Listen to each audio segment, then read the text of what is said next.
Graças a paz, queridos, boa noite. Nós estamos iniciando mais uma live Está Escrito e o tema de hoje, escatologia. Nós começamos a semana passada, a live já está disponível lá no canal do YouTube.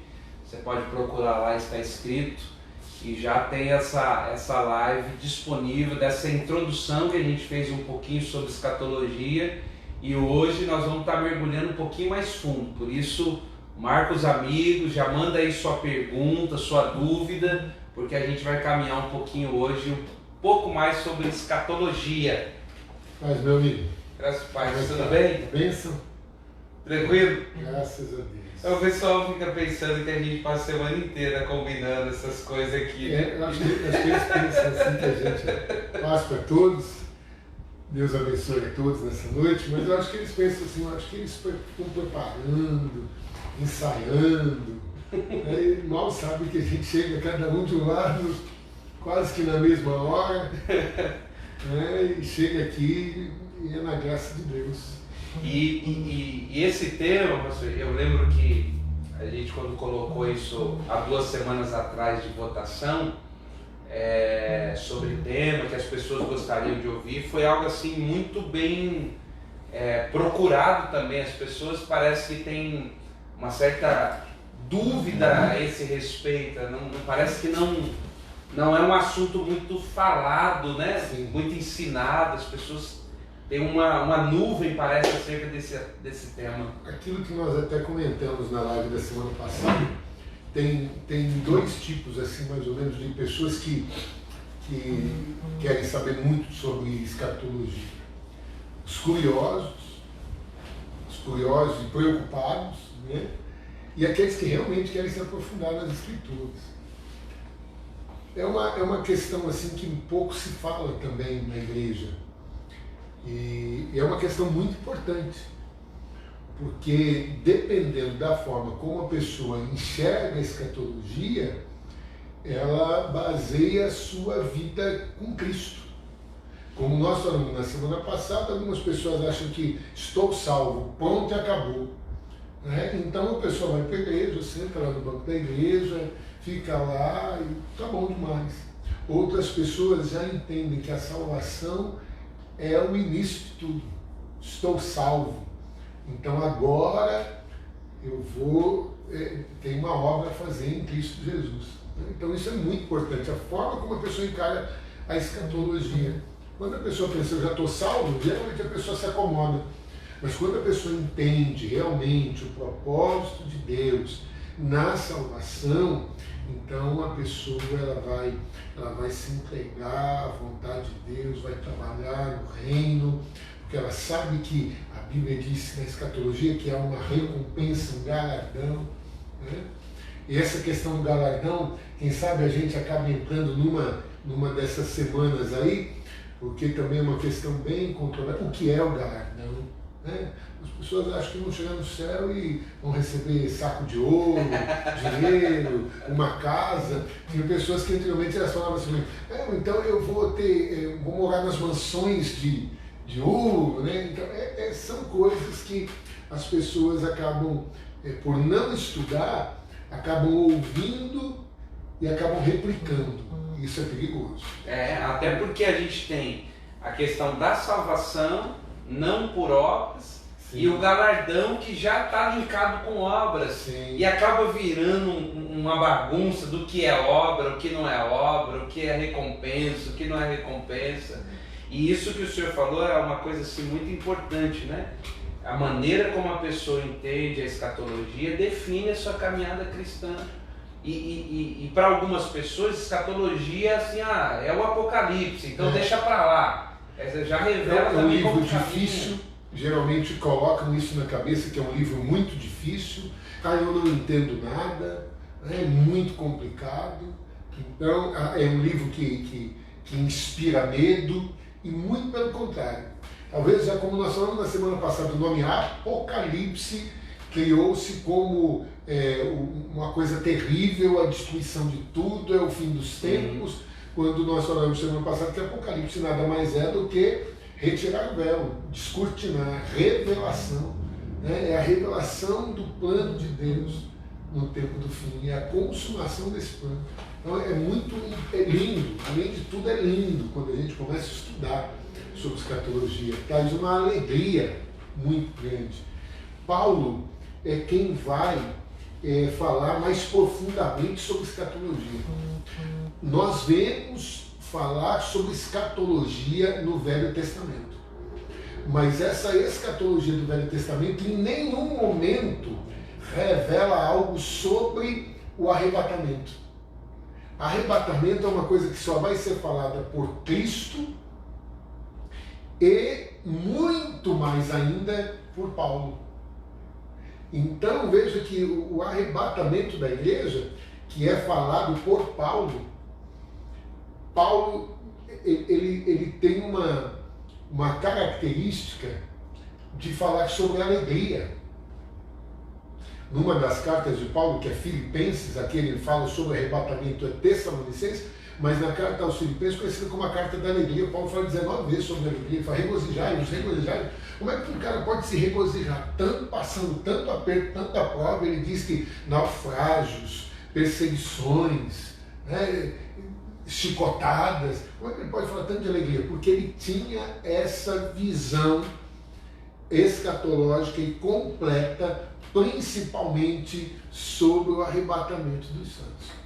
Então isso para Paulo era fundamental. Tá. A visão escatológica de Paulo trazia esperança, alegria. Isso, esperança. Definia a sua vida cristã de fato. Ele sofria por amor a Cristo e se alegrava por isso. Porque ele sabia que isso ia trazer um peso de glória eterno. Como ele mesmo fala. Exato, ele disse que o morrer era lucro. Né? Essa ideia da morte para ele não era. Para uma igreja, ele chega a escrever e dizer assim, que ele mesmo, ele queria que ele já estivesse no Senhor.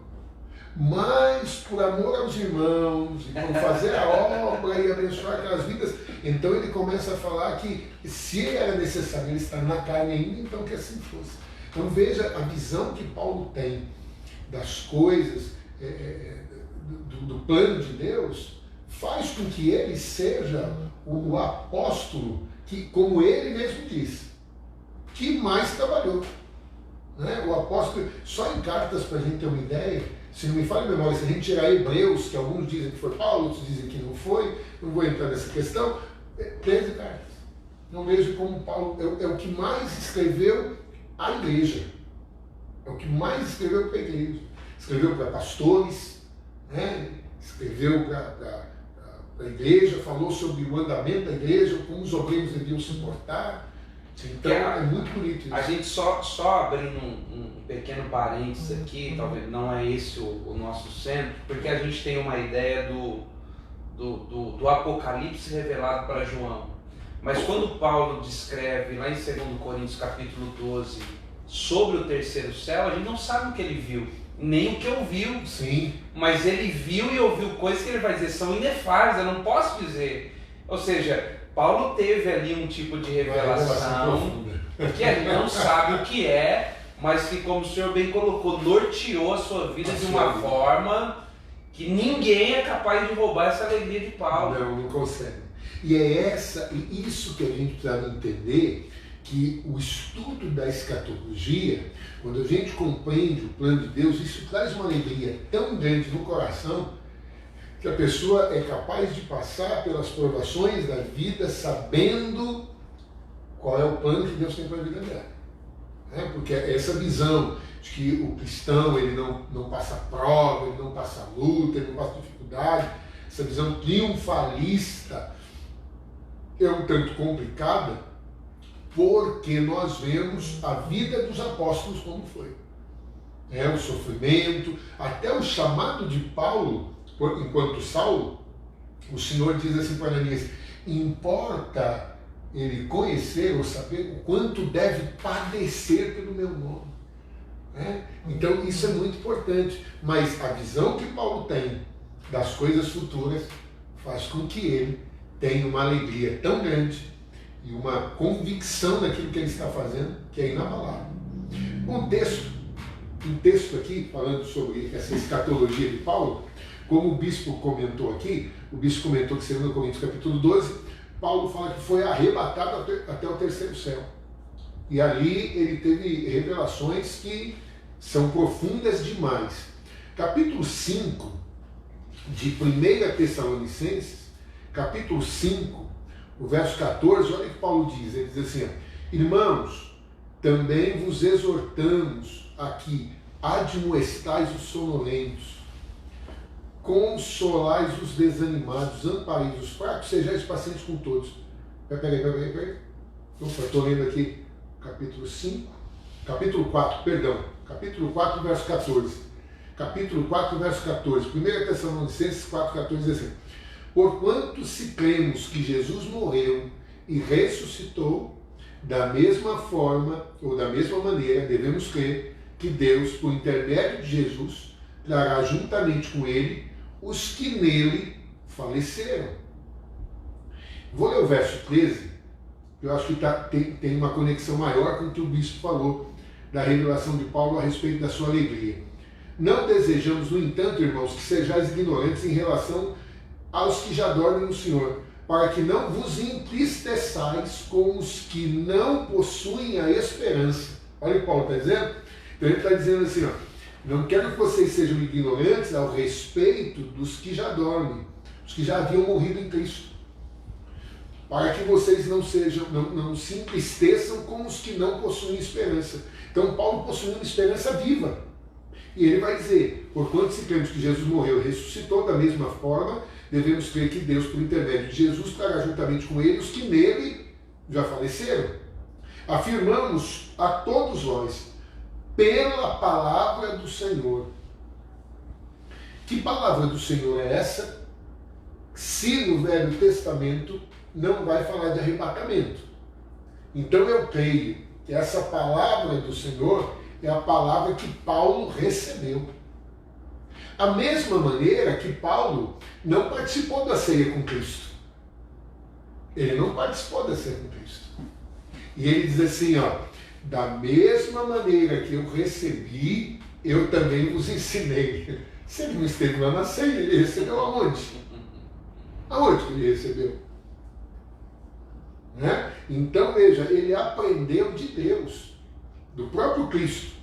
Então ele vai dizer, afirmamos a todos pela palavra do Senhor que nós, os que estivermos vivos, quando se der o retorno do Senhor, certamente não precederemos os que dormem nele, pois dada a ordem, com a voz do arcanjo, o ressoar da trombeta de Deus, o próprio Senhor descerá dos céus, e os mortos em Cristo ressuscitarão primeiro.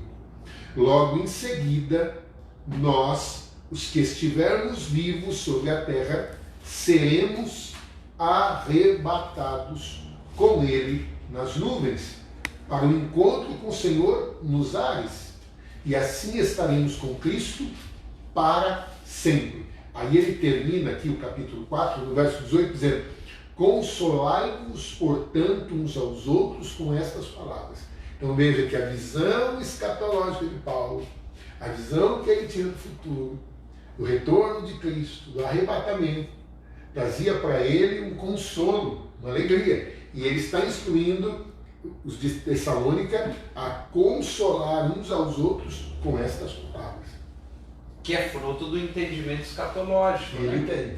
Agora, tocando nesse assunto, querido, presta atenção, você viu, a gente começou a falar aqui sobre essa ideia do arrebatamento, que os mortos serão tomados primeiro e depois os vivos. Você tem dúvida sobre o arrebatamento? Compartilha com a gente. Você tem convicções, você tem certeza sobre o arrebatamento? Qual a sua visão sobre o arrebatamento? A gente fala sobre arrebatamento, o senhor lendo aí e a gente... É impossível não lembrar daquilo que Jesus fala no sermão escatológico. Vai dizer assim, estando dois no campo, um será tomado e o outro vai ficar. Por muito tempo a gente escuta as pessoas dizendo assim, olha, vai ficar metade e vai subir metade, porque é 50, tem dois. Um vai ser tomado e o outro vai ficar. Estando dois no campo, um fica e o outro vai. como é que a gente encara, como é que o senhor vê essa ideia do arrebatamento dentro dessa ideia da porcentagem que Jesus coloca? É o número que Jesus está colocando? Não é um número? Às vezes as pessoas falam assim, será que só metade vai subir, metade vai ficar? É interessante isso é muito bem colocado, porque há três correntes escatológicas a respeito desse arrebatamento. Tem os que acreditam que a igreja só será arrebatada no final da grande tribulação. Esses acreditam dessa forma. Há os que acreditam que a igreja vai ser arrebatada no meio da grande tribulação. Né? Então, ok. E os que acreditam que a igreja será arrebatada antes da grande tribulação. Quando nós falamos desse um será tomado, o outro vai ficar, dá essa impressão de 50%. Quando nós ouvimos a parábola sobre as 10 virgens, vai dar essa impressão também. Só que apenas uma impressão, porque ela traz uma clareza. Nós vamos ver que as virgens prudentes, as que têm o azeite de reserva, elas vão representar algo. E as virgens nécias, as que não têm azeite de reserva, elas vão representar outra coisa. Então, quando se dá a impressão de ser 50%, a gente precisa entender que essas 5, elas representam algo ou alguém. Não número. Não número. É isso que é importante. Da mesma forma que um será tomado, o outro vai ficar, é a mesma questão de que não é uma proporção, mas é quem. Quem está sendo tomado e quem está ficando. Na parábola das 10 virgens, nós percebemos que 5 elas vão entrar para as bodas do Cordeiro. E 5 vão ficar do lado de fora. Porque Cristo não as conheceu, ou na verdade, um jogo de palavras, elas não reconheceram o Senhor. Então, é uma visão minha, pessoal, eu creio dessa forma, essas 5 que têm o azeite de reserva, é a igreja do Senhor. Porque entra para as bodas do Cordeiro. E as 5 que não têm o azeite de reserva, elas tinham azeite, mas não tinha reserva. Aquele azeite deu para até aquele momento. Elas não entram. É justamente o povo judeu. Então a gente vê aqui a igreja Israel. Porque uma coisa que a gente precisa entender é que há 3 povos na Bíblia. O primeiro, os judeus. O segundo, os gentios, porque eram considerados judeus e as gentes. Todas as outras nações eram considerados gentios, as gentes, os povos. E a igreja, o que é a igreja? A igreja é constituída de judeus que creram no Messias e os gentios que creram na palavra pregada aos gentios e creem que Jesus é o Messias. Então a igreja é formada de judeus e gentios. Então há os judeus, há os gentios e há a igreja. Uma junção de judeus e gentios. A gente vê isso nos apóstolos, né? Judeus, todos eles, e depois as nações a quem foi pregado o Evangelho. Então a gente vê isso. Então a gente vê que a igreja que é arrebatada, os judeus que não entram nesse arrebatamento, e alguém vai perguntar isso, por quê? Por que os judeus não vão entrar nesse arrebatamento? Porque há um plano, está escrito no livro de Daniel, no capítulo 9, isso está bem claro que o que nós chamamos de grande tribulação, ou 7 anos, que nas semanas de Daniel vai corresponder a uma última semana, essa última semana está destinada ao povo de Daniel e à cidade de Daniel. Então, são os judeus e Jerusalém, aonde tudo vai se dar. Então, não é destinada à igreja. Então, por isso que os judeus, eles não entram no arrebatamento. Então, quando a gente tem essa grande ideia numérica, falando de escatologia, né? Não se trata de número, são um grupo de pessoas. Pessoas que vão estar preparadas para aquele dia e pessoas que não vão estar, assim como a parábola das 10 virgens. E se a gente pegar a parábola das 10 virgens como sendo assim, uma das grandes parábolas que desenha muito bem esse dia, o que seria o azeite? O que seria, na verdade, essa ideia da prudente? O que seria o papel do cristão prudente para aquele dia? O que a gente poderia trazer hoje para a pessoa dizer assim, puxa, será que hoje, se a trombeta soar, será que se o grito, aí vem o noivo, for dito, será que eu estou pronto? Essa é uma questão muito séria. Porque há muita familiaridade entre elas. A gente percebe que só vai ter a definição naquele dia. Sim. E olha, veja uma coisa interessante, quando a gente costuma dizer assim, a igreja vai passar pela tribulação, a igreja não vai passar pela tribulação.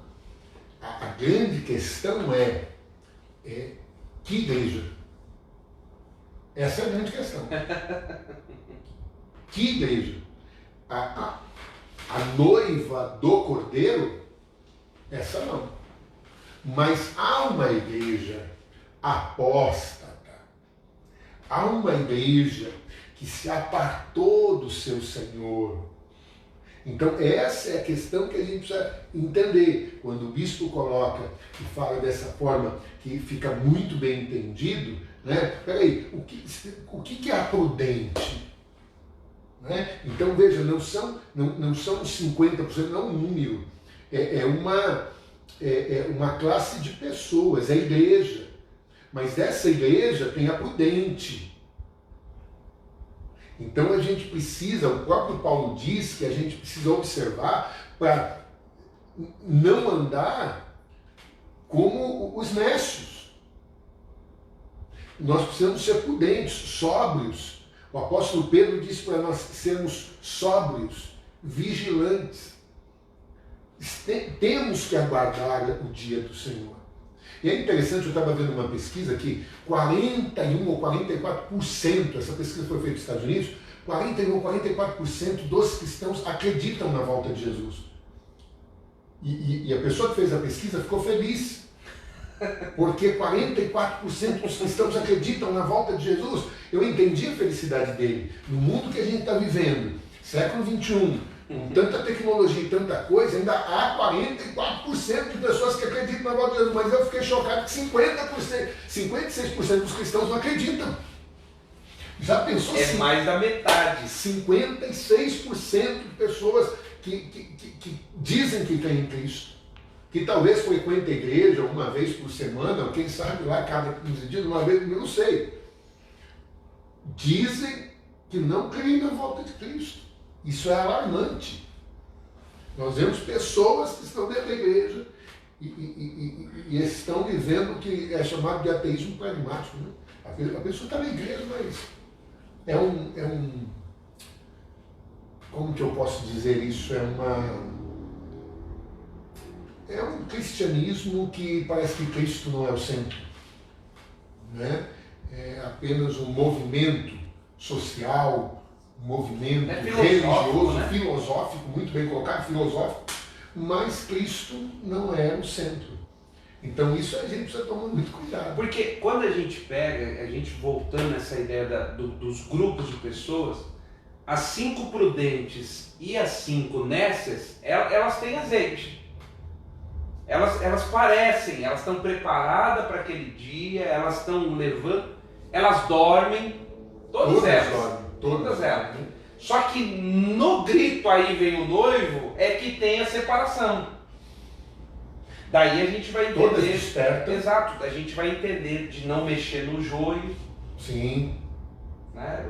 Deixa crescer junto. Naquele dia, a gente começa a entender algumas coisas, mas aquelas que são chamadas de prudente, elas tinham para um pouco mais, para as lamparinas ficarem acesas. Isso definiu. Ou seja, até aquele momento elas eram iguais. Daquele momento em diante, não mais. Não mais. Agora, é interessante que nesse texto vai falar sobre o tardar do noivo, né? Essa aparente demora do noivo. É aí que a diferença vai se fazer, né? Aí, quando a gente fala dessa pesquisa, a gente vai vendo que quanto mais parece que o noivo tarda, diminui. Sim. Quando a gente vê na descida do Espírito Santo no Pentecostes, a gente vê que eles passaram ali 10 dias. E é incrível que diz que Jesus apareceu para aproximadamente 500 irmãos. E no dia do Pentecostes tinha aproximadamente 120. Se nós formos imaginar que esses 500 que viram Cristo, que estiveram ali, se reuniram, durante esses 10 dias apenas, aproximadamente 380 deixarem o cenáculo, é meio que absurdo, é meio que apavorante. Então, quanto mais o tempo vai passando, parece que as pessoas vão deixando essa doutrina, essa esperança, esse ardor no coração, essa coisa de que Jesus está voltando. É interessante, a gente começou falando sobre Paulo, e Paulo vai ter que tratar isso no início da igreja, porque muita gente estava se desfazendo, não queria trabalhar, porque não, estamos esperando a volta de Cristo. Né? Começaram a viver uma vida, assim, Jesus vai voltar daqui a pouco. Paulo disse assim, peraí, também não é dessa forma que tem que agir. Né? Nós estamos aguardando, mas não dessa maneira. E esse tempo de demora, o senhor tocou 10 dias, 380 pessoas já não estavam no cenáculo. Nós estamos aí há pelo menos 2.000 anos de história. São 2.000 anos correndo, pastor Ricardo. E o próprio apóstolo Pedro, ele vai comentar isso. Meus irmãos, não julguem que a coisa é tardia, né? Muitos já perderam a esperança. Um dia para o Senhor é como 1000 anos. Entende? Então veja, tomem cuidado com isso. Muitas pessoas que estavam abandonando a fé porque já diziam que Cristo não voltava mais. É uma figura, no Velho Testamento tem uma figura muito clara, que é quando Moisés sobe um monte. Quando Moisés sobe um monte, ele vai receber justamente a palavra para trazer para o povo. E o povo começa a apertar Arão, o sacerdote, o sumo sacerdote, o povo começa a apertar ele. E dizer, não, esse Moisés, ele não volta mais não. Não, esse Moisés não volta mais. E aí o povo aperta ao ponto de Arão fazer um bezerro de ouro. E esse é o grande problema dos nossos dias. Quando já não se acredita mais na volta de Cristo, começa a se fazer de tudo. Né? Os bezerros de ouro. Oh, meu Deus! Não, agora, será que não consegue sair daqui agora? Não sei. Porque no tempo, né, nesse tempo em que nós estamos aguardando e não há um retorno, a fábrica de ídolos está aberta. Está aberta. Porque aí vale tudo. E o interessante é, esse é o Deus que tirou vocês do Egito. A glória dele. Já se esqueceram do Deus que fez. Esse que foi não volta mais. Está demorando demais. Vocês acreditam nisso? Isso era simbólico. Isso não é bem assim como está escrito. Não é dessa maneira. Então isso começa a ficar complicado. Jesus volta quando você morre. Você não precisa ficar esperando um retorno, como foi dito, nos ares e tudo mais. Aí a gente cai de novo no evangelho filosófico. Mas Paulo deixa com tanta clareza e riqueza de detalhes que não dá para a gente entender dessa forma filosófica apenas. Né? Paulo deixa com muitos detalhes.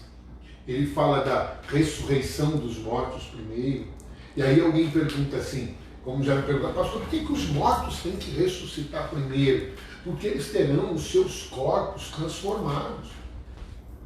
E assim como os vivos, no arrebatamento, também são transformados. Né? Então, por isso que os mortos precisam ressuscitar, para receber esse corpo transformado. Para junto com os vivos se encontrar com Cristo nos ares. Isso é importante. Com Cristo nos ares. A palavra arrebatamento, ela ela vem do conceito grego, a palavra grega que foi traduzida para nós como arrebatamento, no grego é harpazo. E harpazo tem o entendimento, ou como que eu posso dizer? O sentido de puxar com força, agarrar para o alto. Então é justamente isso. O harpazo, o arrebatamento, é alguém que do alto puxa com força, né? No latim, a palavra é raptus. Então isso é muito interessante. É muito interessante. Quer ver um conceito onde a palavra harpazo vai estar? No livro de Atos, na passagem do Filipe com o eunuco. Na hora que o Filipe prega com o eunuco então tem um entendimento aberto, ele diz, aqui tem água, quem impede de eu ser batizado? Filipe diz para ele, olha, é lícito se você crer de todo o coração. Eles descem, Filipe batiza o eunuco, e o texto diz que Filipe é arrebatado. O Espírito arrebata Filipe. É Atos 8. 8. Querido, nós estamos falando um pouquinho sobre arrebatamento. Estamos aqui falando algumas coisas, eu quero perguntar para você. Você tem alguma dúvida sobre arrebatamento? Você já parou para pensar sobre arrebatamento? Compartilha com a gente, manda para a gente aqui seu comentário, sua pergunta. Talvez eu tenha uma dúvida sobre arrebatamento. Vocês estão falando aí que primeiro os mortos, depois os vivos, vai ser antes, depois, no meio da tribulação. Manda para a gente sua dúvida. Olha aqui, Atos 8:39. Quando estavam saindo da água, o Espírito do Senhor, olha o texto, de repente arrebatou a Filipe. Não teve um aviso, Filipe não teve tempo de se despedir. Ô, meu amigo, você foi batizado, está salvo em Cristo Jesus, aleluia. Não teve. A Bíblia diz que Filipe, o Espírito do Senhor de repente arrebatou, tirou com força Filipe. O eunuco não o viu mais. Contudo, pleno de alegria, seguiu o seu caminho. Entretanto, Filipe apareceu em Azoto, e indo para Cesareia, pregava o evangelho em todas as cidades pelas quais passava. Veja que Filipe foi tirado de um lugar e foi levado para outro lugar. Isso pelo Espírito do Senhor. Arrebatamento. Esse é o sentido. E aí, pastor, uma outra coisa que começa talvez clarear para a gente, né? Talvez você vai poder falar de uma forma melhor se está clareando ou não, é de que no arrebatamento da igreja, Jesus não passa pela terra. Jesus chega nos ares, e dos ares a esse rápido, a esse puxar para cima. Ou seja, nós seremos arrebatados por alguém que está no alto, não alguém que veio aqui para buscar a igreja. Porque a gente às vezes discute assim, ele virá buscar a igreja, ele virá buscar do alto. Essa é a ideia. Essa é a ideia. Ele não desce até aqui. Por quê? Veja bem, olha que interessante. Essa é uma questão que muitas pessoas fazem confusão quando elas falam, então essa não é a segunda vinda? Porque Jesus vem. Então vai ter uma terceira vinda? Não, a gente precisa entender o que Paulo está falando. Ele está falando do arrebatamento, ele é nos ares. O eunuco, o Filipe foi tirado do eunuco, a Bíblia diz que o eunuco não viu mais. Então, quando a pessoa que é arrebatada, ou a igreja quando é arrebatada, quem fica não vê mais quem foi arrebatado. Então, veja, é essa questão, a grande confusão que se faz é que eles acham de segunda vinda. O arrebatamento é um evento dentro da segunda vinda de Cristo. Ele não é a segunda vinda de Cristo. A segunda vinda de Cristo, na verdade, acontece no final da grande tribulação. Então, porque Cristo não pôs os pés na terra. Então, o retorno de Cristo à terra é no final da grande tribulação. E nós vamos ver isso quando a Bíblia vai falar que ele vai pousar os seus pés, vai pisar com os seus pés no Monte das Oliveiras. Agora, Cristo não põe os pés no Monte das Oliveiras. A igreja é tirada da terra. O encontro é nos ares. Isso é interessante. Eu achei muito interessante quando o bispo colocou, o bispo falou assim, não sei se você pegou, o bispo falou assim, já mais de 2000 anos, há um paralelo entre a criação e o tempo da humanidade na Terra. Isso é muito interessante. Porque como o apóstolo Pedro falou assim, um dia para o Senhor é como 1000 anos. Então nós vamos ver, e há estudos que mostram que de Adão até Abraão dá aproximadamente 2000 anos. De Abraão até Cristo dá aproximadamente mais 2000 anos. E da morte de Cristo, porque a morte, a ressurreição, a ascensão de Cristo, vai se contar aproximadamente mais 2000 anos. Se nós formos contar da ascensão de Cristo aproximadamente 33 anos, não foi isso?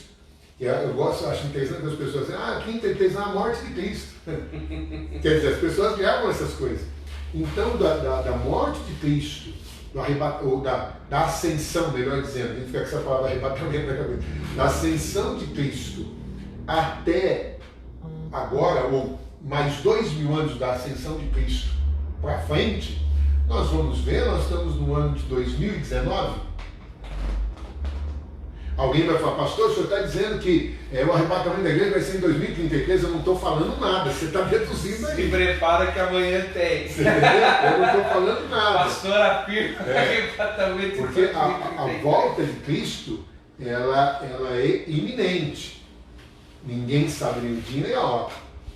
Certo? Mas o próprio Cristo falou assim, ei, vocês observam os sinais no céu e vocês não conseguem discernir os tempos? Então, pelos sinais, nós podemos discernir os tempos. Não temos como afirmar, jamais, quando vai ser, porque muitas religiões, denominações, ficaram afirmando aí, é agora, a volta de Cristo é agora, é em 1900 não sei quanto, é em 1000 não sei quanto, e foram quebrando a cara. Foram fazendo suas contas, então isso ninguém vai afirmar. Mas como o Cristo falou dessa questão dos dias, dos 2000 anos, é interessante, porque é um paralelo com a criação. Porque a criação em 6 dias, e no 7º dia foi o descanso. Então, se nós pegarmos a questão de 1000 anos, nós vamos pegar os 2000 anos de Adão a Abraão, 2000 anos de Abraão a Cristo, 2000 anos de Cristo adiante, nós vamos ver que próxima está a volta do Senhor, e é quando nós vamos entrar no 7º, que é o descanso. E isso tem a ver com a cronologia bíblica. Então isso é muito interessante. Então, a volta de Cristo, meu irmão, está mais perto do que a gente imagina. Os sinais. Sim, sim. O bispo falou na semana passada sobre o princípio das dores e a parturiente. Então isso é um sinal. Jesus deixou claro esse paralelo. Então a gente vai ver do século XX, só no século XX teve mais terremotos do que em toda a história da humanidade. Não é interessante? Aquilo que o bispo falou semana passada. Se você não assistiu, você assiste. Vai lá no canal do YouTube, você assiste. O bispo falou, a mulher grávida, as dores são menores e espaços mais longos. Quando vai chegando próximo do parto, como que funciona? As dores, o espaço das dores diminuem e são intensificados. Então a gente vê terremotos, tsunamis que acontecem na nossa era, que nunca na história a gente pode comparar. E está sendo constante, né? Está sendo constante. E isso cria para a gente sinais. Opa, um sinal, outro sinal. E aí, pastor, para a gente deixar essa ideia bem concretizada, né? A questão do arrebatamento. A segunda volta de Jesus, ela não vai ser um ato de volta. Ele vai ser um ato muito mais completo do que a primeira vinda. Porque a primeira vinda, ele encarnou no ventre, nasceu, foi gerado e cumpriu o seu propósito. Já dentro da segunda vinda, terá o arrebatamento, vai ter o milênio, ou seja, tem um conjunto de coisas que completa a segunda vinda. A coisa vai ficando cada vez mais profunda, maior. Exato, não está associada apenas ao arrebatamento segunda vinda. Não, é um conjunto de situações que vai, de certa forma, colocar a segunda vinda e dizer assim, ó, ela é esse conjunto, não é um ato específico. É essa confusão que muitas pessoas fazem. Quando vem falar sobre arrebatamento, entende como segunda vinda. Eu prefiro entender que o arrebatamento é um evento dentro da segunda vinda de Cristo. Então a igreja é arrebatada. Eu creio dessa forma, de uma forma pré-tribulacional. Eu creio dessa maneira. Até mesmo porque, ainda em Tessalonicenses, a carta aos Tessalonicenses, Paulo fala demais sobre isso. Paulo traz um esclarecimento profundo. Em Tessalonicenses, dá uma olhada no que está escrito no capítulo 1. Aqui. 1 Tessalonicenses, capítulo 1, dá uma olhada aí, se você estiver acompanhando com a sua Bíblia, no verso de número 9, é isso? Olha o que está escrito, 1 Tessalonicenses, capítulo 1, verso 9.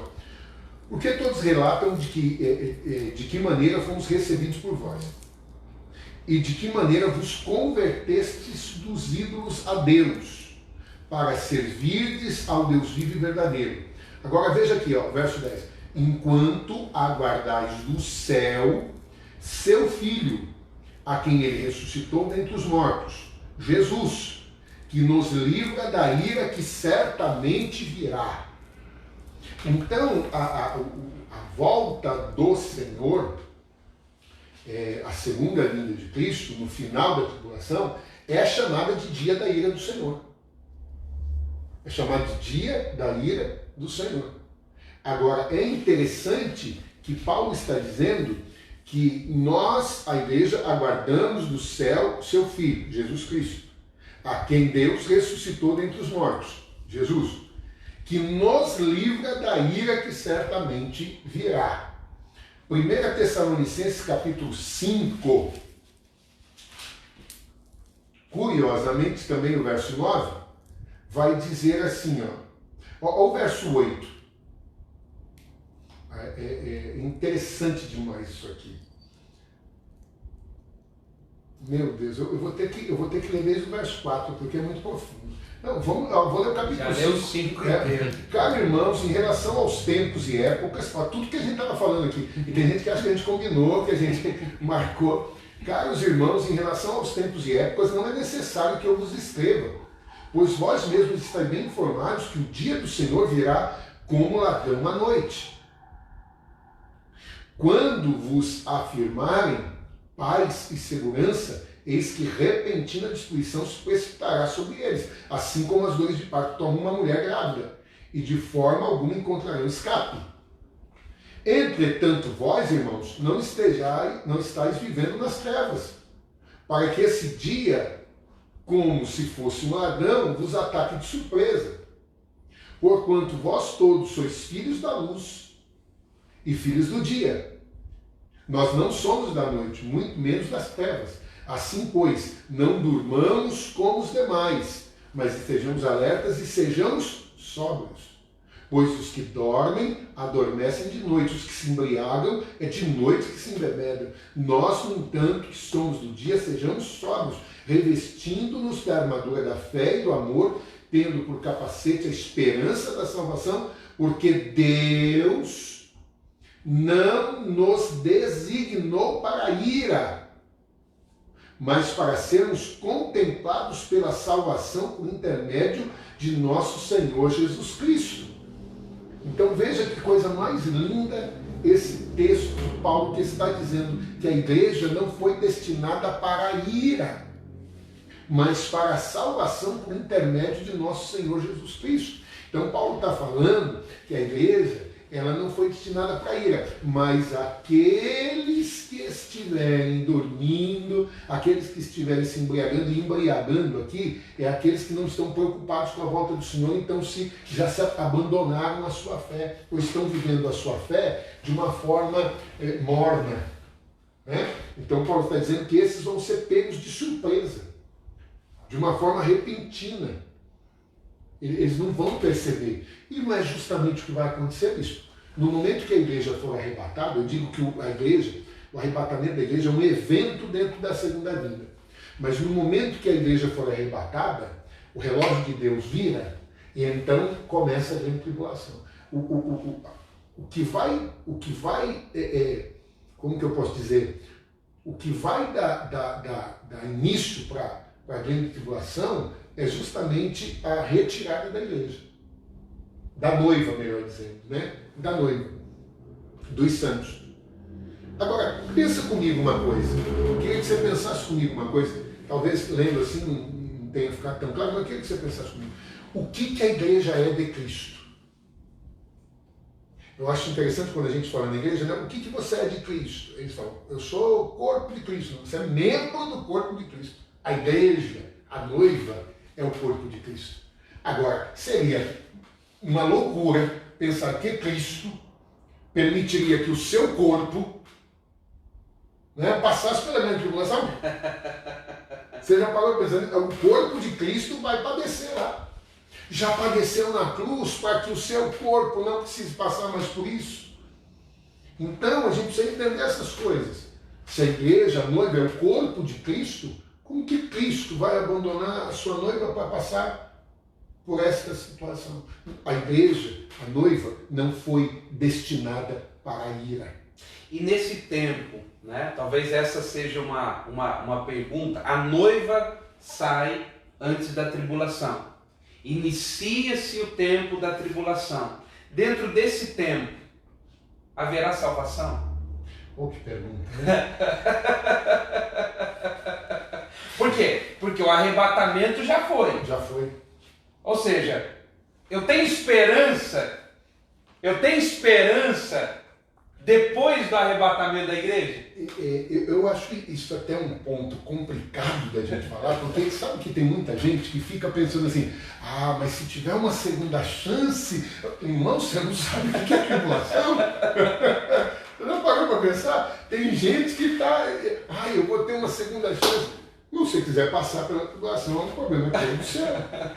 Mas o que eu gostaria é que você lesse para você ver o que vai acontecer. Agora, eu não posso negar o que a Bíblia diz, apenas com um capricho. Eu gostaria que todos entendessem que não vou passar pela tribulação.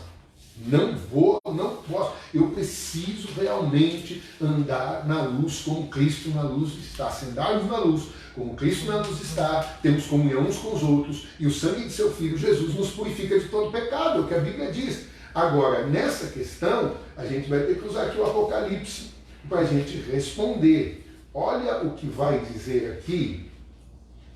Vamos ver se a cabeça vai ajudar.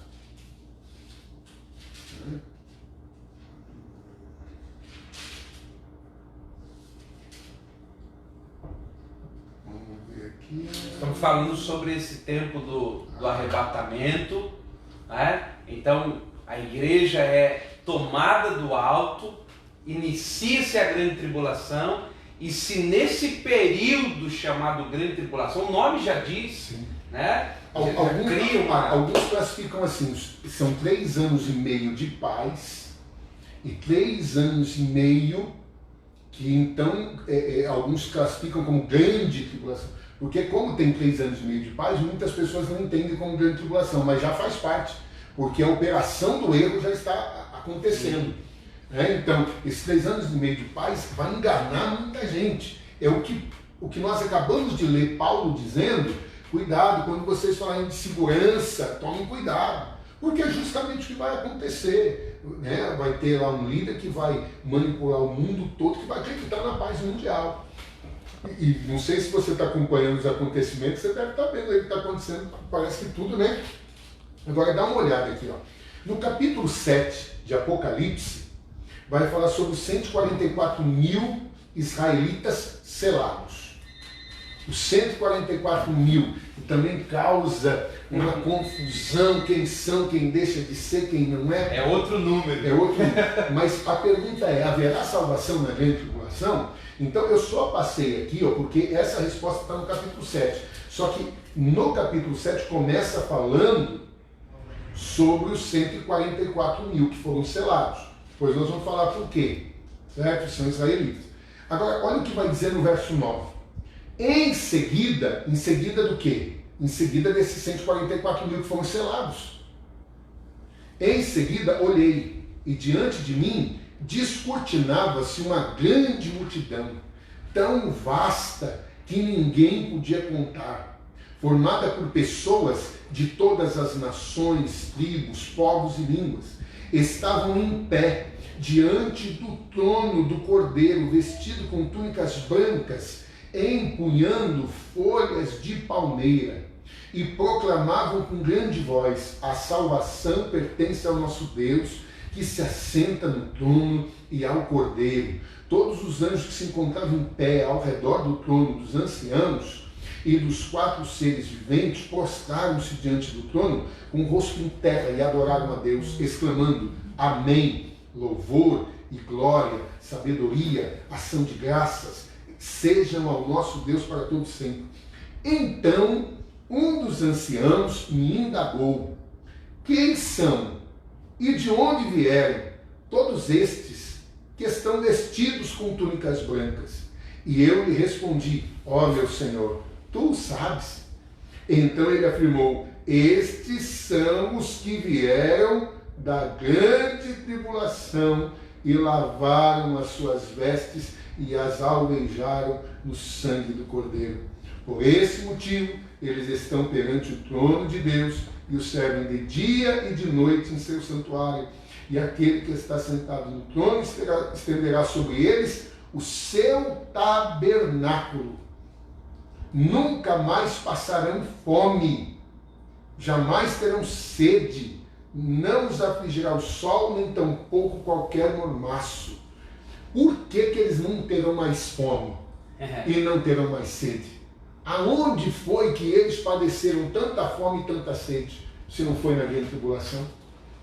E aqui está dizendo, ó, estes são os que vieram da grande tribulação. Então haverá pregação na grande tribulação e haverá salvação nessa grande tribulação, porque senão essas pessoas aqui não estariam agora diante do Cordeiro. E ainda vai terminar dizendo: pois o Cordeiro que está no centro do trono será o seu pastor. Ele os conduzirá às fontes das águas vivas, e Deus lhes enxugará dos olhos toda lágrima. Toda lágrima, porque devem ter chorado uma barbaridade, meu irmão. Devem ter chorado uma barbaridade. Acho que esse texto que o pastor leu já responde um pouco da pergunta do Gustavo Castilho. Ele comentou aqui: se nos dias de hoje existem as dificuldades de passar as adversidades com o Espírito Santo dentro de nós, será que sem o Espírito as pessoas conseguirão? Ele está falando da grande tribulação. E ele fez mais uma pergunta aqui em cima. Aqui, ó. Como funciona a questão do milênio? A contagem. As pessoas vão adiantando as coisas, né? Porque se a gente não seguir o contexto, a linha, a gente se perde. Porque a gente está falando do arrebatamento, grande tribulação. Senão a pessoa que está lá não consegue entender. A gente precisa seguir uma linha cronológica, pelo menos tentar seguir uma linha cronológica. Nós vamos chegar lá, fica aí. Então percebe, ó, a gente falou do arrebatamento, um pouquinho do arrebatamento, falou um pouquinho da tribulação, e o milênio ainda não apareceu por aqui. Significa que... Mas isso daí é tão interessante, colocou, se hoje as pessoas já sentem dificuldade, às vezes a gente ouve umas expressões que a pessoa assim, não é fácil servir a Deus, hein? Não dá para entender essas coisas, gente. Imagina na grande tribulação. A pessoa não vai poder comprar, não vai poder vender. Hoje uma enfermidade muitas vezes faz a pessoa blasfemar. A perda do emprego, a pessoa perde o carro, uma posição social. Já é motivo para muita gente acabar abandonando a fé. Um casamento, um namoro, não vou nem falar casamento, namoro. Muitas pessoas acabam se desviando, se afastando do Evangelho. Imagina, se a pessoa não pode comprar, não pode vender. E só a gente colocando, a gente estava lendo aqui o capítulo 7, que é onde vem essas pessoas da grande tribulação. A grande tribulação, ela abre, pastor Ricardo, esse espaço para que os cavaleiros destruam a terra? É nesse período ou é num período posterior? É no período da grande tribulação que os cavaleiros vão ser liberados para ir devastando a terra. Nesse tempo o Senhor disse assim, puxa, eles não tinham o que comer. A gente sabe que um dos cavaleiros vai trazer fome sobre a terra. Sim. É nesse tempo que a igreja é tirada. E é uma sequência. Exato. A igreja é tirada, a grande tribulação começa e os cavaleiros são liberados sobre a terra. Olha, o bispo falou uma coisa interessante aqui sobre essa ordem cronológica. Dá uma olhada em Apocalipse, capítulo 1, a revelação de Jesus Cristo. Então Jesus se revela a João e ele vem trazendo para João o propósito dessa revelação. Então ele vai falar para João sobre as coisas que são, as que eram, as que são e as que hão de vir. A partir do capítulo 2, eu vou passar bem rápido aqui pelo capítulo 1, mas em uma outra oportunidade, quem sabe a gente tem mais tempo para explicar isso aqui. Agora veja, no capítulo 2 começam as cartas, e a carta é para a igreja. Todas as cartas são para a igreja. Alguns estudiosos dizem que estas 7 igrejas correspondem ao tempo da igreja na Terra. Né? Ok, então a primeira é Éfeso, né? Então a gente vai ver a carta a Esmirna, Pérgamo, Tiatira, aí está Sardes, Filadélfia, e aí nós temos Laodiceia. Não sei se eu pulei alguma aqui, mas então nós vamos ver. Em todo o tempo a Bíblia vai dizer ao que vencer. O que tem ouvidos, ouça o que o Espírito diz à igreja. Ao que vencer. E a cada um tem uma recompensa. Ótimo. Então nós vamos ver o capítulo 3 falando da igreja. Então, capítulo 3, Laodiceia é a igreja. No capítulo 4, então, João vai ter uma visão do trono de Deus. Está aqui uma preparação para o que vai vir. Então ele está vendo o trono de Deus. Está vendo Deus sentado no trono. Está lá. Está vendo toda a magnitude, a grandeza do trono de Deus. Ok? E está falando do Deus Criador. No verso 11 termina dizendo, nosso Senhor e nosso Deus, tu és digno de receber a glória, a honra, o poder, porquanto tu és o Criador de tudo. Por tua soberana vontade, tudo que há foi criado e vai existir. No capítulo 5, vai falar desse ancião de dias, desse Deus sentado num trono com um livro. No capítulo 4, veja que algo aqui, que coisa interessante demais. Capítulo 4 de Apocalipse diz, depois desses acontecimentos, observei uma porta no céu. Uau! Depois desses acontecimentos, que acontecimentos? Acabou de falar da igreja. Encerrou de falar da igreja, agora ele viu uma porta no céu. E a primeira voz que eu ouvira como voz de trombeta, falando comigo, chamou-me, sobe aqui. Quem é o apóstolo João? Falar do apóstolo João, nós estamos falando dos 12 apóstolos. Se diz na tradição que ele foi o único que morreu de morte natural. É o último dos apóstolos. É por isso que ele vai representar, preste atenção no que eu vou falar, não estou falando que depois de João acabou o tempo da igreja, mas ele vai representar os 12 apóstolos que andaram com Cristo, o último que morreu, ele representa a igreja genuína, verdadeira, fiel, apostólica, está aqui. Então vai dizer para ele, sobe aqui. Ele viu uma porta no céu. Você já ouviu a expressão a porta da graça? Ele está vendo uma porta no céu. E a voz que falou com ele, qual foi a primeira voz que falou com ele? Dá uma olhada em Apocalipse capítulo 1. Está dizendo, sobe aqui, eu te revelarei os eventos que devem acontecer depois desses. Então João subiu. João vai tipificar justamente a igreja que sobe. E depois daqui, meu irmão, você não vai mais ouvir falar da igreja na terra, a não ser quando Jesus voltar literalmente com os seus pés na terra, porque a igreja volta com ele. Então veja que aqui em Apocalipse, parou, acabou, falou da igreja, sobe aqui, agora já não vai mais falar da igreja. Certo? Vai falar do livro, aqui do Cordeiro, o Cordeiro vai tomar o livro, e essa é uma outra coisa muito interessante, bispo, porque se fala muito desse livro. Né? E eu sei que o bispo dá uma aula sobre o Gênesis, a criação, o Éden, que é fantástica. Então nós já falamos em algumas lives sobre o primeiro Adão e o último Adão. O primeiro Adão tinha o governo da terra e o perdeu por causa do pecado. Satanás, algumas pessoas pensam que esse governo da terra foi dado a Satanás. Não, não foi dado a ele. Ele o tomou, ele usurpou.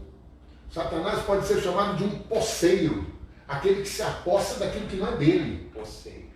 E quando nós vemos no capítulo 5, quando está falando que ninguém fora digno de abrir o livro, nem de olhar para ele, nem no céu, nem na terra, e nem embaixo da terra. Então a gente vê algo muito interessante. Porque Deus está no céu, está lá sentado com o livro na sua mão, mas não pode abrir o livro. E por que Deus não pode abrir o livro? Nós acabamos de ler no capítulo 4, no verso 11, dizendo: Tu és digno, nosso Deus. Mas o anjo está dizendo para João, João está dizendo, ninguém fora digno de abrir o livro. Deus não podia abrir o livro. E por que não? Porque este livro, Deus, a Bíblia diz assim, os céus dos céus pertencem a Deus, mas a terra deu aos filhos dos homens. Quando Deus entregou o governo da terra a Adão, então agora Deus não abre esse livro, porque ele já deu esse governo. Então quem tem que abrir esse livro é justamente o homem. Tanto que está selado, né? Selado. É um livro selado, não é um livro qualquer. Não, e quando a gente fala de 7 selos, às vezes as pessoas fazem uma coisa... Quando fala assim, ó, o camarada pintou 7, quer dizer que ele aprontou total. Né? Enterrado a 7 palmos de terra, quer dizer, está bem enterrado, dali não tem como sair. Então o 7 fala realmente que o livro está completamente selado. Está bem fechado. Agora, esse livro, entendeu? Esse livro fala justamente desse livro que é a escritura da terra. Agora, na terra não tem ninguém. Por quê? Porque Jesus já não está mais na terra. E debaixo da terra não tem. Ainda que a gente saiba que o diabo como uma potestade do ar, Satanás como uma potestade do ar, muitas pessoas entendem ele como debaixo da terra, nem morto, nem Satanás, nem potestade alguma tem o direito. Por quê? Porque não tem esse direito legal. Agora, Cristo, quando venceu, ele diz, todo o poder é me dado no céu e na terra. Ele sobe como o último Adão, que veio em carne, para abrir esse livro. E quando João vê e vê um cordeiro, porque essa é a visão que João tinha. Uhum. O cordeiro que o Batista anunciou como o cordeiro de Deus que tira o pecado do mundo. E João viu justamente Jesus morrendo na cruz.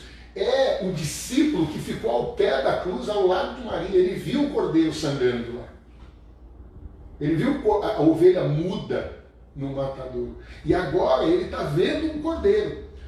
E continua chorando. Mas o anjo diz para ele, o ancião diz para ele, não chores, eis o leão da tribo de Judá. Isso é lindo demais. Que venceu para abrir o livro e desatar os seus selos. Então agora Jesus, ele tem a escritura da terra na sua mão. Então agora, o que ele vai fazer? Ele vai começar a tirar o coceiro da terra. Ele vai porque isso que é interessante. O diabo se apropriou de algo que não é dele. Então precisa de alguém que venha para tirá-lo dali.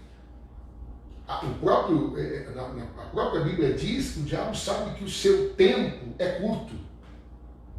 O seu tempo é curto. É esse espaço aí. Eu acho interessante uma coisa. Eu estava ouvindo, eu vou dar crédito, só não vou lembrar o nome. Eu estava ouvindo. É um senhor, já de bastante idade, americano, uma mensagem fabulosa, e ele falando da atuação do diabo. É tremendo isso. Ele fala assim que quando Hitler estava já perdido a guerra, ele sabia que estava perdido, ele procurou, ele não se entregou. Ele procurou cometer mais atrocidades ainda do que ele já tinha cometido. Sabe, o exército de Hitler continuava guerreando e matando, mesmo sabendo que já tinha perdido a guerra. Não se entregou. A mesma coisa de Satanás, já sabe que perdeu a guerra. Ele sabe que está perdido. Mas ele sabe que o tempo dele é curto. Então o que ele está fazendo? Procurando destruir o máximo de pessoas que ele... A cruz marcou o tempo, né? Marcou. A cruz marcou o tempo dizendo assim, contagem regressiva agora. Agora é a hora do fim. E diferente da gente, né? Porque pra gente é 2000 anos, né? Sim. Mas pro diabo essa contagem regressiva tá... E uma coisa interessante, como a gente falou que o que estava o tempo da grande tribulação é o arrebatamento da igreja, a gente sabe que esse arrebatamento, muitas pessoas falam que é um rapto, é secreto, porque ninguém vê. Mas dizer que ninguém sabe é complicado. Sim. Porque no momento que a igreja for tirada, imagina quantas pessoas não vão, mas e vão saber o que aconteceu. E é nesse momento que a igreja é tirada que o leão pega a escritura. E aí o bispo falou dos cavalos. Porque é isso que a gente precisa entender, irmão, presta atenção. A igreja vai ser tirada da terra por um propósito muito bem claro. O poceiro que se apoderou da terra fez com que a terra perdesse o propósito original, ou seja, ela precisa ser reconstruída, mas para isso ela precisa ser destruída primeiro. Porque a terra não responde a um governo ilegal. A criação geme com expectativa pela manifestação dos filhos de Deus, porque a terra não responde a um governo ilegal. E quando a igreja for tirada, como é que a terra vai ter essa expectativa respondida? Não tá, chegou no fim. Ou seja, dali para frente é o caos. É o que a gente vai chamar de grande tribulação. Sim. Que aí nós vamos ter... Como o bispo falou dos cavalos, eu estava procurando aqui, na verdade, se eu não conseguir lembrar, eu trago semana que vem. Só para você pegar um pouquinho, olha só. Se a gente pegar o capítulo 6, quando o cordeiro começa a abrir os selos, você vai ler ali, ó, 6:2. Primeiro selo, cavalo branco, e o que nele estava sentado tinha um arco, e uma coroa lhe foi dada. E ele seguiu adiante, conquistando e para conquistar.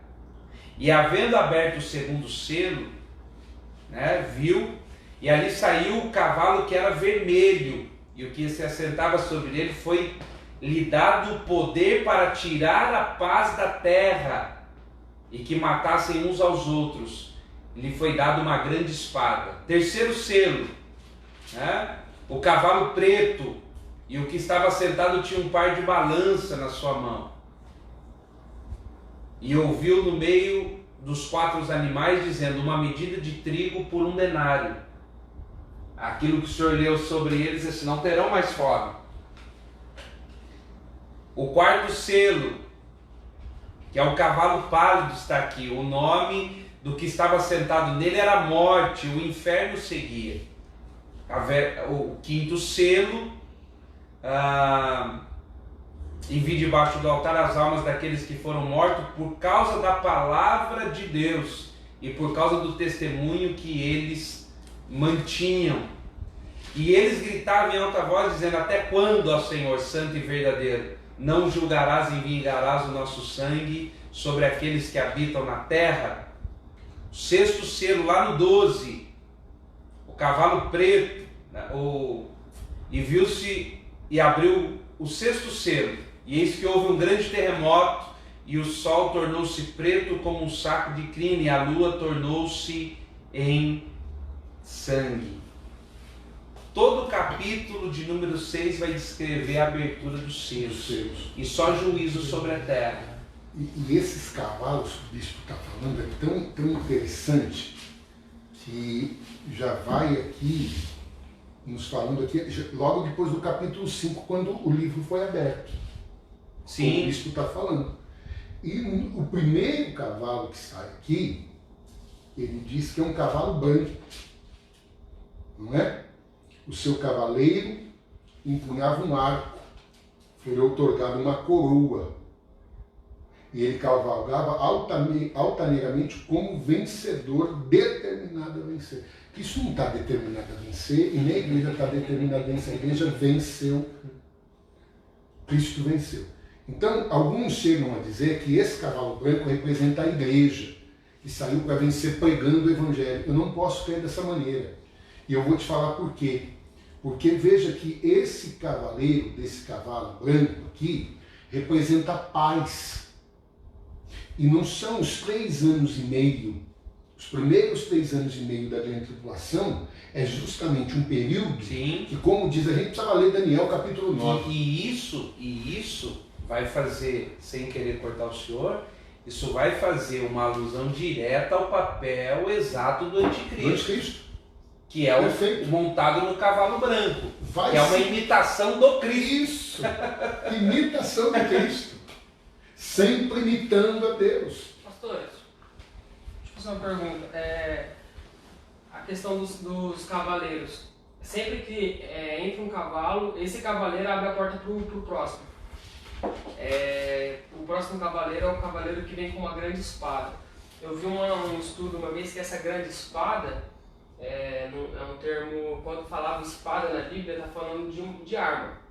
E quando fala grande espada, está falando que não é uma arma qualquer, é uma arma poderosa, uma arma forte. Tem alguns estudiosos que afirmam que essa grande espada seria a Terceira Guerra Mundial, que seria uma guerra catastrófica que começaria o período a segunda parte da tribulação, que seria os próximos 3 anos e meio. Então, aí depois vem a fome, depois da guerra vem a fome, depois da fome vem a morte. Então, um cavaleiro abre a porta para o próximo? É uma sequência, você vê? O cavaleiro branco vem os 3 anos e meio de paz. Então, a gente já sabe que o cavaleiro do cavalo branco, representando o anticristo, vem trazer paz para a humanidade. Vencendo esses 3 anos e meio, porque em Daniel a profecia diz que ele fará aliança, né? Por metade de uma semana. A semana é de 7 anos. A semana não são de 7 dias, porque para nós semana é 7 dias.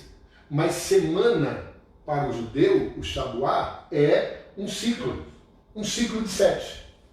Então não importa se é 7 dias, se são 7 anos, se são 70 anos, é um ciclo. Então, terminado esses 3 anos e meio, né, esse cavaleiro branco aqui, terminados os 3 anos e meio, veja que interessante, ó. Vai surgir logo no segundo selo o cavalo vermelho. E é uma coisa tão clara que esse vermelho representa, a cor vermelha fala da guerra, fala de tudo isso daí. Então a gente vê, o seu cavaleiro foi concedido o poder de tirar a paz da terra. Realmente é a guerra. De modo que os homens matassem uns aos outros. Guerra. Ele foi entregue também uma grande espada. Fala da guerra mesmo. O terceiro cavalo, logo na sequência, com a guerra, o que vai acontecer? Todas as vezes que houve guerra na terra, logo na sequência, houve uma escassez muito grande de alimento. Fome. Então o cavaleiro ostentava na sua mão uma balança. Fala do trigo, né? Fala da... Isso aqui é outra coisa que tipologicamente é fantástico. O trigo, a cevada e o vinho. Trigo, cevada e vinho. Quando ele abriu o 4º selo, vem o cavalo que se chama morte, amarelo pálido. A gente vê uma pessoa pálida, amarela, fala, essa pessoa está doente. Amarelo pálido, a morte. Então você vê fome, espada, morrer pela espada, escapou da espada, morre pela fome, doenças, pragas, pestes. Olha o que está escrito, foi-lhes dado o poder, no verso 8, né? Foi-lhes dado o poder sobre 1/4 de toda a terra, a fim de que matassem a espada pela fome, pelo meio da pestilência e pelos animais selvagens da terra. Veja que essa fome aflige tanto aos animais, que os animais têm que sair dos seus lugares para se alimentar de alguma forma. Eu quero pegar isso que o Mário estava falando, só para a gente poder abrir assim. Eu escuto muitas questões com relação à Terceira Guerra Mundial, uma guerra tecnológica, N coisas. Mas o que eu vejo desenhando no cenário, pastor Ricardo, é que a Terceira Guerra Mundial, se a gente pode dar esse nome, ela vai ter como fator principal a religião. Sim. É a religião. Percebe que a gente já começa a ver que tudo se volta contra a religião. A religião se tornou aquilo que o mundo tem como freio. Um mundo desenfreado como vive e tem a religião. Não importa qual seja a religião. Ontem eu estava assistindo uma reportagem do hindu, o hinduísmo que está defendendo o rio Gange. Ele está dizendo assim, cara, nós não podemos poluir esse rio. Sim. É uma religião. Ou seja, se a gente vai começar a pintar um cenário para uma grande guerra, um dos fatores a ser desenhado dentro desse movimento é religião. É religião. E será uma guerra religiosa. Na grande tribulação, quando as pessoas falam do anticristo, o 666, a gente precisa entender que fala sobre a divindade satânica, há um líder político, não é? Há um líder espiritual, o profeta. Então, é um dando poder para o outro. Tudo isso com base em Satanás. Então, a gente vai ver que esse poder religioso é que vai ditar a regra. Porque vai haver uma moeda no mundo, uma religião no mundo. E justamente essa guerra religiosa, ela vai ser, eu acredito que essa terceira guerra ainda, essa guerra principal, ela vai se dar principalmente no momento em que todos se voltarem contra Israel. Porque Israel vai abrir os olhos. Então o anticristo, querendo ser adorado como Deus, então fez 3 anos e meio de paz, foi contrariado, vai se voltar contra todo mundo que se voltou contra ele, nós vamos destruir todo mundo. Porque a gente fala dessa guerra religiosa, a gente tem que lembrar que nesse período o camarada vai estar fazendo sinais... Maravilhas. Que não era nem visto, né? A Bíblia diz que Satanás dá poder para esse líder, que ele vai fazer até chover fogo do céu. Onde é que a gente só ouviu falar sobre isso? Você vê que coisa de louco? A gente só leu sobre isso, a gente não viu. De repente alguém aparece com um sinal miraculoso desse. Vão associar a quem? Única passagem que fala de fogo do céu, como o bispo falou, você sabe onde é. Alguém que orou e desceu fogo do céu. E quando desceu fogo do céu, uma coisa interessante é que as pessoas gritavam, só o Senhor é Deus. E só o Senhor é Deus é o nome de Elias. Elias significa só o Senhor é Deus. Vê que interessante? Então eles gritavam lá no monte, Elias, só o Senhor é Deus. Eles vão entender que esse camarada, ele é de Deus. Então volta o mundo todo. E a gente vê, bispo, isso tudo, todo o cenário está sendo preparado. Todo o cenário está sendo preparado. Meu amigo, as pessoas, elas se cansam de ouvir a palavra. É tão lindo quando a gente vê que tem pessoas ainda a esse horário ouvindo sobre isso. Nós não estamos fazendo sinal aqui, nós não estamos fazendo aqui, não estamos aqui revelando ninguém, dando profecia pelo Facebook, não. Mas você vê que a palavra, as pessoas hoje vai ser o quê? Agora, você começa com um sinal, com isso, aquilo, mas chove de gente. Chove. A perna que cresce, o dente que aparece que é de ouro, as pessoas ficam,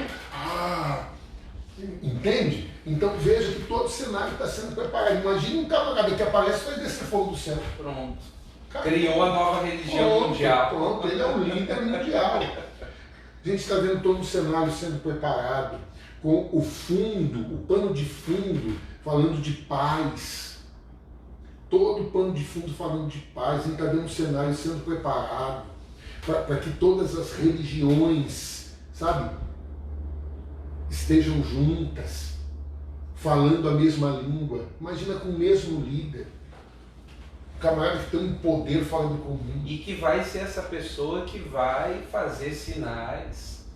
E que, se no nosso tempo, hoje, falando de hoje, revelar o RG de alguém Meu já Deus. mexe. Imagina se vê o fogo descendo do céu. E bispo, eu penso comigo assim, ó, uma das coisas que tanto tem se tentado e nunca se alcançou, e a gente vê nos nossos dias que se trabalha muito para isso, é justamente essa união de Israel e Palestina. Árabes e judeus. Imagina um líder político que conseguir conciliar esse povo. Ele será o líder desses dois povos. A gente fala muito do evangelho crescendo, mas muita gente não consegue entender o quanto cresce o Islã. Talvez até mais rápido, né? Se a gente for colocar numericamente falando. Há uma estatística aqui na França, em muito pouco tempo, a maioria na França será de muçulmanos. Imagina eles elegendo um presidente na Europa. E para você que não sabe, a Europa é o berço do movimento protestante que a gente tem. Então eles estão crescendo, eles crescem. Imagina, alguém que faz a paz entre esses dois povos, conseguiu a paz mundial. Imagina como não vai ser reverenciado esse camarada. Agora imagina esse cara com essa habilidade política, esse poder de convencimento, com alguém por trás dele, que tem um poder espiritual. E como o bispo falou muito bem, a religião, a gente vê que os líderes mal intencionados usam a religião para manipular uma massa toda. Porque a gente precisa entender, né? Só para a gente... É mais de meia-noite já, meia-noite e 10. A gente tem o anticristo, a gente vai ter o falso profeta, não é? E que vão acabar exercendo papéis políticos e religiosos de uma magnitude muito grande. Não é simplesmente o pastor da igreja ali. Não, são líderes mundiais, são pessoas de uma influência e de um poder que a gente até hoje não viu alguém, como a gente está falando, a não ser Elias, fazer os sinais como foram feitos nesses moldes, né? Nesse formato, não. Então é uma coisa assim muito séria, mas isso vai se dar na grande tribulação. Nós não estaremos aqui. Apesar de eu ouvir muita gente que fala assim, eu quero estar aqui na grande tribulação, eu não. Tem pessoas que dizem até que já está acontecendo. Tem vídeos no YouTube dizendo o quinto selo foi aberto, o quarto selo já está aberto, o anticristo já está no mundo. Mas tudo isso vai acontecer depois da entrada do... Aliás, quando você disse que João... Eu acredito no arrebatamento pré-tribulacional, porque, como nós falamos, a igreja não foi destinada para a ira, a noiva não foi destinada para a ira. Eu creio eu vejo assim, um absurdo o corpo de Cristo padecendo outra vez, né? E a noiva é o corpo de Cristo. Nós vemos em toda a Bíblia, não é uma questão de coisa, nós vemos em toda a Bíblia mostrando esse padrão. Semana passada nós falamos do Noé. O Noé entra na arca, 7 dias depois vem o dilúvio tipifica a grande tribulação. Então a gente vê, primeiro ele entra na arca, 7 dias depois vem o dilúvio. Então esses 7 dias que ele passa na arca tipifica a igreja, né? E depois vem uma outra imagem tipológica, que é justamente a arca, né, por cima de tudo que está acontecendo. É como a igreja que está lá em cima. Nós vamos ver isso em Ló. O fogo só desceu em Sodoma depois que Ló foi tirado para lá. E para onde que Ló foi? Para um lugar mais alto, né? Então a gente vê tudo isso. A gente vai ver isso no casamento da Rebeca, que nós falamos dos patriarcas. A gente vai ver a Rebeca sendo levada pelo Espírito Santo, sendo tirada da casa dela e sendo levada até o campo, e se encontra com Isaac, não na casa dele, mas no campo. Isaac leva a Rebeca para a tenda de Sara. Ora, a tenda de Sara não era a tenda de Abraão? Ainda que a Sara já tinha morrido, mas não era a tenda de Abraão, onde ela vivia com ele. Então a gente vai ver justamente isso. Todas as tipologias que a gente vê aponta para isso. Nós vamos ver Ruth, falta tempo para a gente falar. Nós vamos ver Ruth aos pés de Boaz, vindo no princípio da colheita, e de uma colheita muito significativa, que é a cevada. A cevada tem algo muito importante para revelar. Né? A cevada, o trigo, a gente viu lá no Apocalipse, lá falando de uma medida, 1 denário por uma medida de trigo, e se não me falha a memória, 1 denário por 3 medidas de cevada. Então nós estamos vendo que o trigo tem muito mais trigo que cevada, né? Porque tem muito mais trigo que cevada ali. Porque 1 denário por uma medida, quer dizer, com 1 denário eu só compro uma medida de trigo, mas com o mesmo denário eu compro 3 medidas de cevada. Então tem muito mais trigo que cevada. O que é a cevada? O que é o trigo? Então tem muita coisa. Eu creio por causa disso. Né? Agora eu tenho amigos que creem no pós-tribulacionismo. Eu não tenho um amigo que creia no mid-tribulacionismo. Passa a metade e depois, né?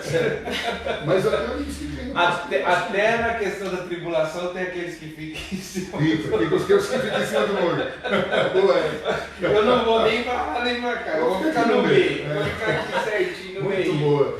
Mas, querido, tem muita coisa. A gente tenta de uma forma até simples aqui, Sim, descortinar para você algumas questões que até então parece pesada, parece difícil, e a gente tenta colocar de uma forma bem simples para você poder ser atraído pelo tema também e poder olhar a Bíblia de uma outra forma, olhar o livro do Apocalipse de uma outra maneira. Assim como a gente disse, na live passada a gente mostrou que a escatologia não é restrita ao Novo, passeando pelo Antigo Testamento, e tem muita coisa, tem as 2 testemunhas que vão estar pregando, o milênio, como perguntaram aí, nós vamos falar sobre o milênio, vamos chegar lá. né? Nós vamos falar sobre algumas coisas aqui que eu tenho certeza que vai auxiliar você, como o pastor Ricardo colocou, a trazer alegria para a sua salvação. Sim. A trazer sentido para a caminhada cristã. Agora já passou da meia-noite. Quem sabe semana que vem a gente consiga traçar esse paralelo para você ver realmente como Paulo falou que nós vamos nos encontrar com Jesus nos ares, e a gente está falando do arrebatamento como um evento dentro da segunda vinda. Então a gente vai ver 2 etapas. Quem sabe semana que vem a gente consegue traçar esse paralelo para que você compreenda mais claramente. Então eu já vou deixar para você, não perde a live da próxima segunda, amém? E se possível, convida mais alguém. Hoje foi tão interessante que o João até colocou lá o foguinho lá, né, João? Tinha uma moça, eu não vou lembrar o nome dela agora, mas me perdoa, minha irmã, eu queria ter gravado o seu nome. Ela mandou para mais umas 2 ou 3 pessoas, mandando, assiste lá essa live, ó, essa aqui que eu te falei, tal. Depois eu procuro o nome lá, vou até mandar um alô, porque a moça mandou para mais pessoas, e uma das pessoas falou assim, eu vou assistir, não vou perder. Então, faz isso, compartilha com alguém, convida alguém, né, para a gente poder comentar um pouco mais das Escrituras. Querido, você que vai estar assistindo, ou já assistiu, coloca aí seu comentário, sua pergunta, sua dúvida. Você que ficou aí até agora esse horário, Deus abençoe a sua vida, o nosso propósito é esse. Assim como você ouviu, nós temos posições, nós temos as convicções, mas o que a gente quer aqui é colocar para você, para que você crie a sua própria convicção, e você tenha certeza. Não é uma coisa, eu ouvi falar e por isso, não. Por isso que a gente sempre vai abrindo a Bíblia, vai lendo os textos, porque, como eu disse, tenho amigos que são pós-tribulacionistas, e tenho amizade tranquilamente, na boa. Porque, para nós, o que a gente tem que entender como mais importante é que Jesus vai voltar. Jesus vai voltar. Certo? Agora, se a pessoa crê que ela vai passar pela tribulação, ok, tudo bem. Lá no final a gente se vê. Eu creio que nós não vamos passar. Né? Então passa, lá no final a gente se encontra. Não tem problema nenhum. A hora que a gente estiver descendo com Cristo, a gente fala, hello. Mas tem amigos pós-tribulacionistas que a gente brinca dessa maneira. Você está entendendo? Agora, não é enfiar, como a gente diz, é isso daqui, pronto, acabou. É como o bispo falou. Às vezes você poder pensar, pega as Escrituras, por isso o nome está escrito. Pega as Escrituras, vai meditar. Se quiser conversar, qualquer coisa, estamos abertos.